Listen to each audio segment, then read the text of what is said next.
The other thing that I sometimes see people do is they can sort of miss the context and not provide the context for the other person. So, if I've been working in London and I don't know, I know Boots the Chemist is a massive brand in London. I write Boots on my CV and I Yeah, assume everyone knows what that is. And that's it's a not the really, case. yeah.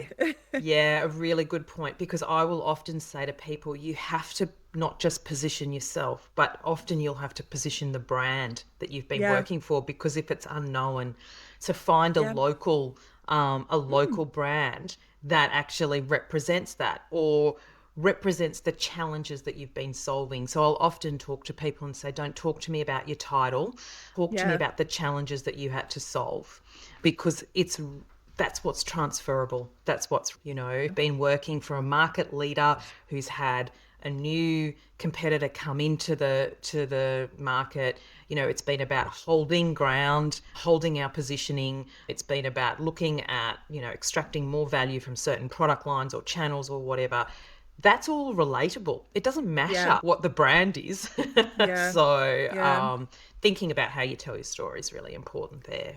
Yeah, and I also think it comes back to your point about how competitive the market is, and I think if you're a job seeker, you don't necessarily see it from the other side. You only see it from your own perspective. So you think, oh well, if they don't know the brand, they'll Google it, or they'll figure it out, kind of thing. Yeah, But if there's 300 people also applying for that same role, job. they won't. They'll just go to the next person if they That's don't right. understand it. You That's need to right. kind of provide that context. And as you said, positioning it is really kind of critical.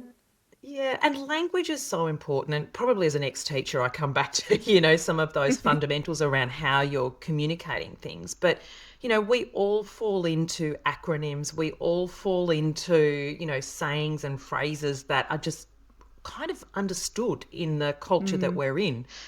They may not be here, but one of the challenges we have is when we come back here and we've been away for a while, is our thinking and our default has actually slightly moved.